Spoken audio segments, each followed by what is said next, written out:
So hello and welcome back to my channel, Akasha Love. I'm Akasha Shell, and today I wanted to talk about the difference between healthy self-love and malignant self-love. So this is a term that Sam Vaknin, the self-confessed narcissist and YouTube channel owner who is talking a lot about narcissism. He talks about narcissism as being malignant self-love. So I just thought it could be helpful to you if we have a look at the difference between healthy self-love and malignant self-love.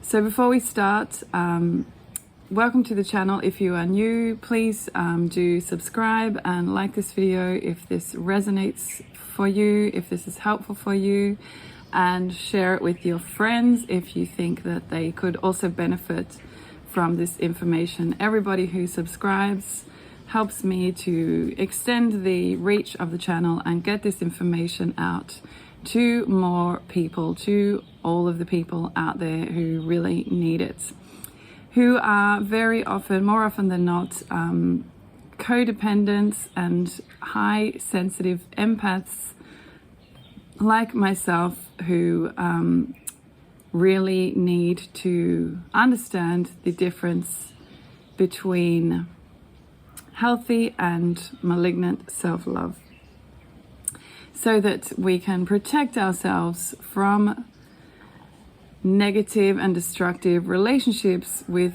people who are very likely to take advantage of our kindness and take advantage of our softness and our sweetness, because they are on the side of the malignant self-love. So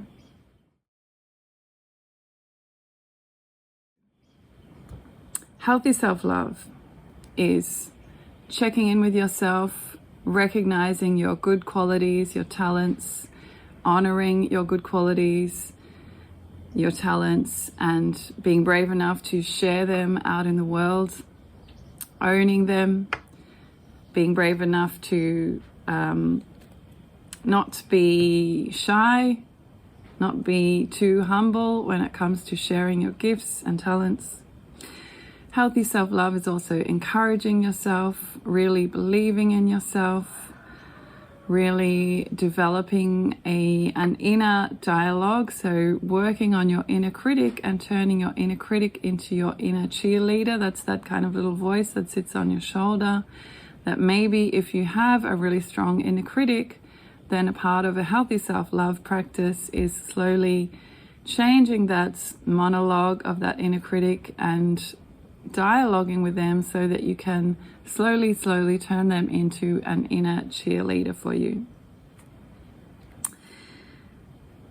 So healthy self-love is also forgiving yourself when you make a mistake, when you do something you regret, recognizing that you are human, that we do make mistakes, that we do things that we regret.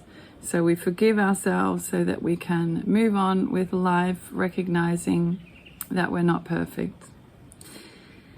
Healthy self-love is also self-acceptance, so full self-acceptance of you, exactly how you are today in your life, in whatever area of your life. So accepting how you look, accepting your weight, accepting your appearance, accepting everything about your life. And that is also the start of the beginning of being able to change and transform. If you're wanting to change and transform something in your life, then first we really need to start with really strong self-acceptance. If we're really overweight, it's not going to help us to lose weight if we are kind of whipping ourselves, flagellating ourselves for that. We can lose weight when we are loving ourselves. We can lose weight much more effectively, much more easily when we have a loving and healthy relationship with ourselves.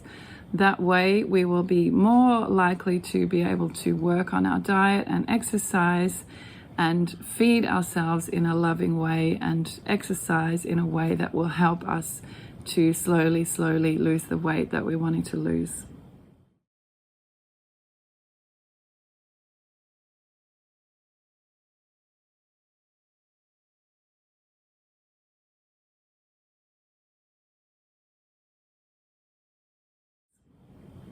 So healthy self-love is also taking accountability for yourself in your relationships. So our intimate relationships and all close relationships is where we see ourselves reflected back, and sometimes we fuck up, sometimes we make mistakes.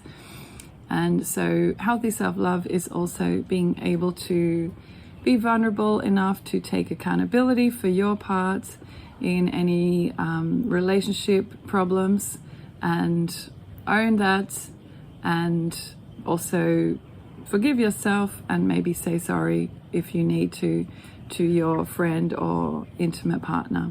So that is a part of healthy self-love.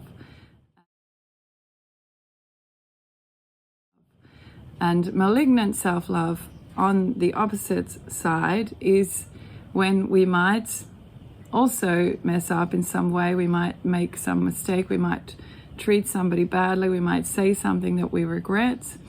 But because we are so attached to this idea of ourselves as being some kind of perfect beings, and we are not able to really, we have a block when it comes to looking at anything negative about ourselves, looking at any shadow sides. That is when what we would call malignant self-love.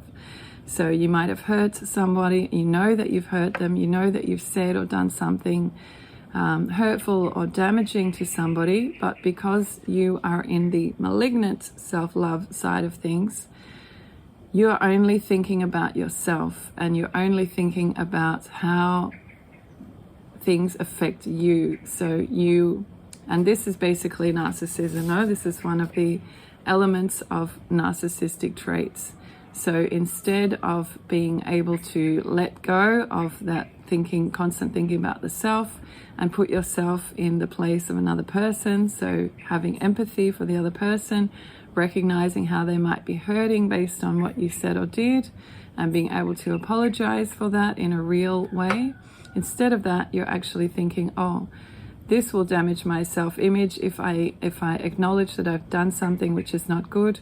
That turns me into a bad person, not good or bad person. I don't want to be seen as a bad person by myself or by anybody else, so I won't admit or acknowledge that behavior. So that's really one of the essences of narcissism. So along that same lines is needing to do anything to uphold an image that you have of yourself. So being prepared to do anything that is necessary for you to uphold a certain image that you have about yourself. So that is also a very strong narcissistic trait. A lot of the energy, a life energy of people with very strong narcissistic traits goes into maintaining and managing a certain self-image that they have about themselves out in the world or in their relationships.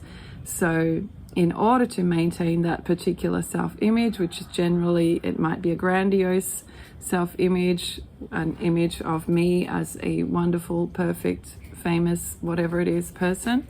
So somebody with that kind of self-image to maintain are very likely to be happy to step on other people and hurt people and manipulate people in other people in order to maintain that self-image.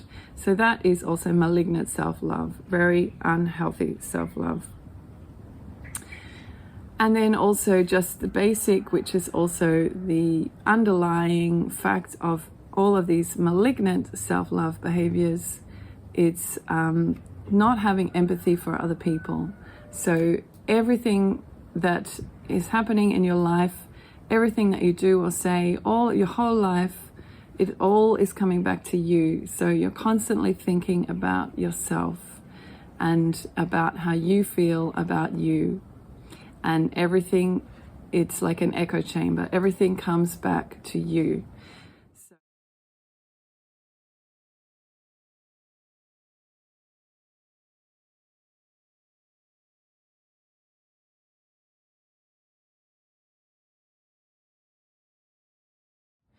So this again is malignant self-love, and somebody who's very deep in the narcissism spectrum might delude themselves to thinking, oh, this is self-love, this is me taking care of myself. If you're really deep inside of that mental illness, which is NPD, narcissistic personality disorder, you might be so deep inside the echo chamber, your own echo, self-constructed echo chamber, that you think that you managing your image and being and not saying sorry when you do bad things, and not thinking or caring about other people, only thinking and caring about your own feelings and your own needs and your own wants in your relationship, you might be so deluded that you think that that is self-love or some kind of good self-love. That is really malignant, unhealthy self-love, and is not likely to get you anywhere in terms of building strong and supportive and healthy relationships. If you're somebody like a politician and you behave in this way, basically in a bullying way, or if you're in a workplace, a company, have some position of power in a company, yes, it might being a bully might actually pay off. It might get you higher in the political ladder. It might get you higher in your company. But in terms of interpersonal relationships, so friendships, intimate relationships, your partner, your spouse, your family, this behavior is not going to, this malignant self-love is not going to help you develop strong, loving relationships. So actually, it's quite the opposite. It will push people away and really offend people, and you will end up quite isolated in your life. Even if on the outside, maybe you have a good job, maybe you seem like you're successful, but on the inside and in your personal relationships, you're going to end up quite isolated. As anybody that is living with narcissistic personality disorder probably does recognize, probably knows this experience. So that's all I wanted just to talk to you about today. Healthy self-love and malignant self-love, just to clear up if there is any confusion around the difference between these two. So I will put these also down in the description below. And if you would like to work more closely with me, I do have an online community called the Youniverse. It is a place where I invite you in, and it's particularly for women, and it's basically a community dedicated to empowering women, helping women to find their voice, helping women to grow, develop, alchemize, transform, transcend, align with their higher self, and really step fully into their power out in the world. This is my goal with my Youniverse community. And as well, I do also offer one-on-one sessions, mentoring, so coaching, and also tarot sessions. So I'll also put links for those in the description box below. So thank you so much for watching, and do please comment, share your thoughts if you have any thoughts on this subject of healthy self-love versus malignant self-love, and thoughts on also your journey towards loving and honoring and accepting, respecting, supporting yourself over your course of your life through childhood into adulthood. I would love to hear from you, to hear how that has been. So thank you so much for watching, and I look forward to seeing you in the next video.